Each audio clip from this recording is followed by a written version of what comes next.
First up is how to keep Power Word Kill permanently. Usually this spell is a one-time use, which is fair considering this incredibly powerful spell instantly slays any target as long as they have 100 or fewer health points remaining. Absolutely amazing. This level 9 enchantment spell is earned by playing as the Dark Urge and embracing your urge in Act 3. However, to keep this spell permanently and use it over and over as many times as you'd like, you'll need to either be an enchantment wizard or a sorcerer with twinned spell. Now the reason for this is because if you cast Power Word Kill on yourself, the spell doesn't get removed, probably because you're dead and some trigger doesn't activate. So by always using it on yourself and another target, you will always keep this spell. This gives the spell new life as a sort of if I die, I'm taking you with me type functionality, which is really cool. Twinned spell on Sorcerer will cost you 9 sorcery points, but with the Shield of the Devout or Undevout, you can get infinite sorcery points. Or even better, as a level 10 enchantment wizard, you get Split Enchantment, allowing you to always choose 2 targets for your enchantment spells passively without any cost. And Power Word Kill is an enchantment spell. So either way, it's an incredibly powerful spell that you can keep permanently if you're a sorcerer or a wizard and cast it on yourself every single time. And next up is some very interesting hidden dialogue. In Act 2 on the Moonrise Towers docks, you can actually use your illithid powers to drive Acolyte Marls, the man responsible for checking the cargo, insane. He'll start shouting about worms in their heads, worms all over, and then you can give him some gentle encouragement and tell him he'd best wash them off, causing him to jump off the docks to his death. Not only is it very satisfying to see another zealot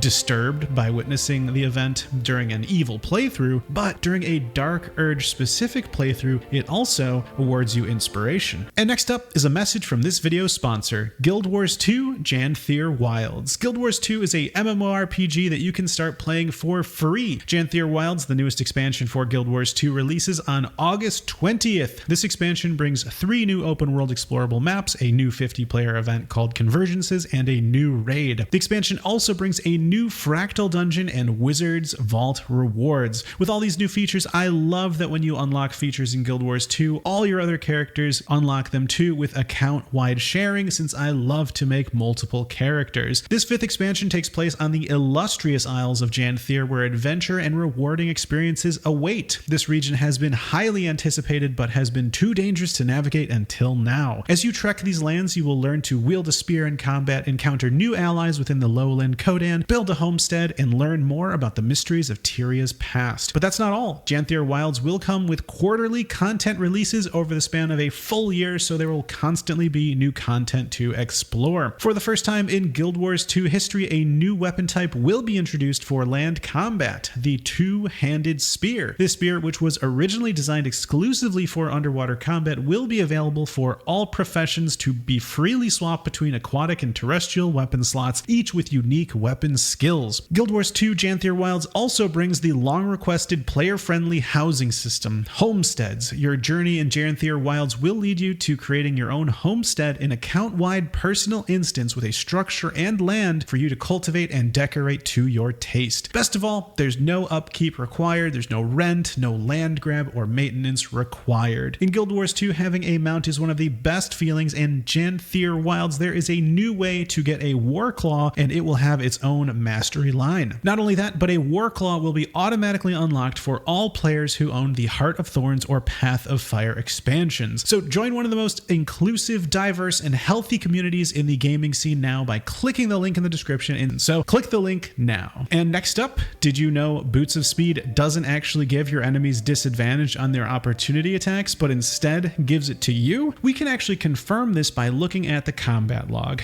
As you can see, our enemy does not have a disadvantage on their opportunity attacks as we provoke them, and if we get nice and close to an enemy and we use click heals followed by command approach to force an enemy to attack, we can see in the combat log that we actually have disadvantage on our opportunity attacks. If you take a peek at the code, you can actually see that the issue is that disadvantage is being applied to attack roll instead of attack target. So Boots of Speed doesn't actually give your enemies disadvantage on their opportunity attacks, it instead gives it to you. Now, if you you love these boots like I do, hopefully they will get fixed in patch 7, and for those of you wondering, you can get the Boots of Speed by curing Thola, the Iron Hand gnome who is wounded near Spa in the Myconid colony. Interestingly, there are a lot of ways to cure Thola, from using the Dwergar antidote, any antidote, casting Lesser Restoration or protection from poison on her, or even lay on hands will all work to cure her. Once cured, you need to offer to save her friends as well, and then she will give you the boots. Now, even if these boots don't give your enemies disadvantage on opportunity attacks and instead give that to you, doubling your movement speed for the cost of a bonus action is in fact amazing. However, unlike Cunning Action Dash, you can only use this once to double your movement speed. I learned that the hard way, so if you use it a second time, it's not actually going to do anything for you. And next up is how to adventure through Act 1 with Minthara as your companion. Now, usually it's impossible to travel back to Act 1 after you've recruited Minthara to your party in Act 2. To get around this, all you need to do is cast Silence on Minthara. This silence prevents her from starting dialogue, which forces you to make the choice to either stay in Act 2 or to go back to Act 1 without her. When silenced, she won't be able to interrupt you changing areas to Act 1, but she will be permanently silenced in Act 1. So, to fix this, all you need to do is cast Silence again on her once in Act 1 and then just have her leave the silenced area and she's back to normal. Now, the best part about this is that since Silence is a ritual spell, you really don't have to worry about losing spell slots through this trick, and personally, I always wanted to explore the Underdark with Minthara since she's a drow, so if you're like me, this trick is awesome. And to recruit Minthara, all you need to do is either side with her and raid the Grove, or you can knock her out with non-lethal damage during the quest to defeat the goblin leaders. Then once you find her in Moonrise Towers in Act 2, you will need to save her life in the dungeon. And next up is the Hidden Harper Cache. There's actually more than one. Now, the one we're talking about is actually located in the Grimforge and is defended by 3 mimics. Now, the loot is not bad and includes a rare pair of gloves known as the Wondrous Gloves. These gloves grant +1 AC, and if you have Bardic Inspiration, you gain 1 more use of it. Not only that, but like most items that grant you a charge of anything, it can be unequipped and re-equipped to refresh that charge, meaning you can get infinite Bardic Inspiration points through these gloves. Now we're talking about some good loot here. You can also find a Scroll of Evidence in the Harper Cache, which details the Harper's intentions of allying with the Emerald Enclave in order to stop Ketheric Thorm. And next up, did you know that the Necromancy of Thay is easier to read for some classes and even some origin characters? Now, for the majority of classes, turning the 3 pages of the Necromancy of Thay in Act 1 will require a DC 10, 15, and 20 Wisdom saving throw. However, there are 5 classes that have it easier. The Bard is tied for easiest rolls. They only need to pass a DC 5, 10, and 15 performance check. Sorcerers have the same difficulty but need to pass charisma checks, and then Warlocks can pass the first check easier than the other classes with a nice and easy DC 5 charisma save, but then the following 2 saves are the exact same as everyone else. And then Clerics, who worship an evil god, can have their final roll be reduced to a DC 15 wisdom check instead of a DC 20 wisdom saving throw. Now, Shar is included in the list of evil gods, so Shadowheart will have an easier time reading the Necromancy of Thay, but there is one other origin character who has a similar bonus, which is Astarion. His final roll can be reduced to a DC 15 wisdom check rather than a DC 20 wisdom saving throw, with a unique dialogue option which reads, "Drink in the darkness, embracing it, and turn the page." So next time you're thinking about reading the Necromancy of Thay and aren't really sure which class to give it to, now you know who can pass the saving throws or checks the easiest. And next up, many of you have been asking if the Tarnished charm works on anyone else other than Ethel. If you're not familiar, this charm is found on Auntie Ethel's corpse, and if you leave it on her and you speak with dead, she will actually talk to you fairly normally. No pauses between words, and it doesn't sound like she's struggling to speak. But if you loot the Tarnished charm off her corpse and then you speak with dead, she will speak like all the other corpses, slowly with pauses between words. And so everyone was asking, does the Tarnished charm work on other corpses? Well, I decided to put it to the test. I grabbed the charm from Auntie and threw it on the corpse of the drow in the Emerald Grove. I used Speak with Dead, and and it's the same old dialogue. Bummer. But if you think about it, that is a lot of Speak with Dead dialogue that they would have to re-record, and add for every single corpse if you place the Tarnished charm on it. So I wasn't optimistic that it would be any different, but at least now we know. And next up is the hidden Cauldron of Boiling Theriac. This secret cauldron can only be seen when holding down Alt, and previously was actually used to craft. The book next to the cauldron, titled On Antidotes, teaches you how to craft an antidote, and the mugwort near the cauldron was previously able to be placed into the cauldron to craft that antidote. But now there is no way to interact with the cauldron anymore, and it's actually been this way since patch 1. So why did Larian remove the crafting at the cauldron, and why hasn't it been added back in yet? Now I suspect that teaching players to craft at the cauldron would make them think maybe this is the only way to craft, and would have players going back to the Emerald Grove over and over to do their alchemy. And then they may never open the alchemy menu, which actually allows you to extract ingredients and craft potions, elixirs, and so on. So this hidden Cauldron of Boiling Theriac will likely never be able to be used ever again. And next up is how to get infinite XP in Act 1. Doing this is pretty simple.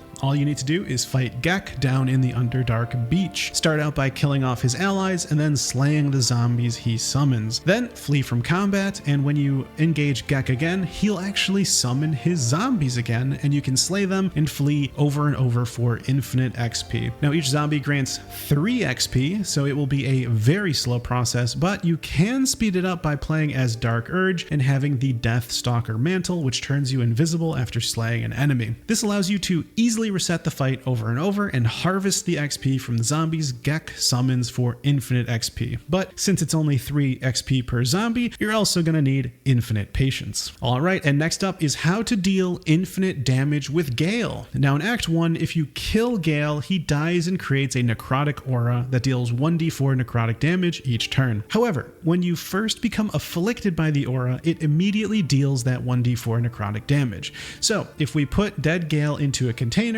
we can move his aura in and out of range of our enemies to repeatedly deal that 1d4 necrotic damage over and over. And since moving items doesn't cost any actions or bonus actions, you can kill any enemy using this method. Now the hardest part about this is actually carrying Gale around, since it will deal 1d4 necrotic damage to you as you carry it, so you may want to store Gale in your traveler's chest until you're ready to deploy him. And next up is how to get around locked gates using one of the least popular classes, the Druid. Druids have Wild Shape Badger, which gives them the ability to burrow. This class action only costs some movement speed and an action, and can be incredibly useful for getting around locked barred doors. This is very handy for looting the Act 1 Zentrum basement, or any other time you are blocked by a locked barred door. Just burrow, steal, and burrow back out. And next up is how to get Mizora to join you. Mizora has a number of spells that can be extremely helpful. She has all meta magic passives and spells like Dimensional Door, which can be perfect for the final fight. She also has Haste, which is one of the best spells in the game. She's also another body on the field, which can help soak up some damage for you. Now to get her to join you, you'll need to save her in Act 2 within the Mind Flayer colony, and you don't need Will to be in your party, but you will lose the opportunity to get the Infernal Rapier if he isn't in your party by passing the persuasion check that only Will get. Next, in Act 3, you'll need to speak with Mizora at Worm's Rock, and she will then appear at your camp during the next long rest and remain there for the rest of the game. By talking to her in camp and choosing the dialogue option, if you're staying, I need something in return, she will offer her help in the final fight. However, you must keep Will's pact intact with Mizora, otherwise if you break it, she will not join you in the final fight. And next up is the Stillmaker. This very rare dagger is very well hidden, so most players probably miss it. Underneath the open hand temple is a cavern, and within there you can find a strange hole if you pass a DC 5 perception check. That hole, once revealed, can be looted for this very rare dagger. You'll even get dialogue once it's looted, signaling that this was probably where Father Lorgan was slain. And next up is how to get Valeria to join you. Now, Investigator Valeria is a Hollyphant who can be first encountered in the Open Hand Temple in Act 3. Valeria is investigating a series of murders happening in Baldur's Gate, and as you progress the quest, Valeria will eventually be kidnapped by cultists Outcasts of Baal and can be found at the Murder Tribunal. There you can choose to sacrifice Valeria to Baal or rescue her. If rescued, she will join you in the final fight by offering the City Watch to aid you. This summons 3 City Watch Great Weapon Fighters. Now compared to other allies, these are actually quite decent, but if you have an Eldritch Blast Sorlock in your party, I would highly recommend you sacrifice Valeria, since becoming an unholy assassin of Baal unlocks a trader that will sell you the Crater Flesh gloves, which are extremely powerful and much better than having Valeria join you. And next up is how to deal infinite damage using vents. Vents typically exhaust noxious fumes or poison, which cause area of effect damage. These area of effects deal damage instantly upon afflicting their target, and then each turn deal their damage again. But since the damage is done immediately upon entering, we can abuse this by luring an enemy to a vent and then uncovering the event to deal that instant damage, followed by covering the vent and uncovering it again to deal the damage over and over. Since moving an item on the ground doesn't cost an action or bonus action, we can move an object on and off the vent repeatedly to deal infinite damage to our enemy. Now there aren't a whole lot of vents in the game where enemies are nearby, but there are quite a few in the Hag's Lair and near the Spectator Ambush in the Underdark if you find yourself in a close fight and need to get creative. And next up is how to get Counsellor Florrick to join you. Counsellor Florrick is first encountered at Waukeen's Rest, trapped within a burning building. Once you enter Waukeen's Rest for the very first time, you'll need to rescue her to prevent her from dying. If she survives this, then later in Act 3, you'll find her within Worm's Rock Prison. You'll need to convince her that the fight is not over and then lead her to safety by escaping the prison. Players can miss Counsellor Florrick if they don't check the jail cells or if they long rest too many times, because this is actually one of the very few time-sensitive quests in Act 3. If you do not save Counsellor Florrick from the prison within 5 long rests, she will be executed. And your reward in the final fight is 3 highly defensive melee fighters known as Florrick's Cohort, which utilize reach. Certainly not the strongest of allies, but allies nonetheless. And next up is how to get Clan Flameshade to join you.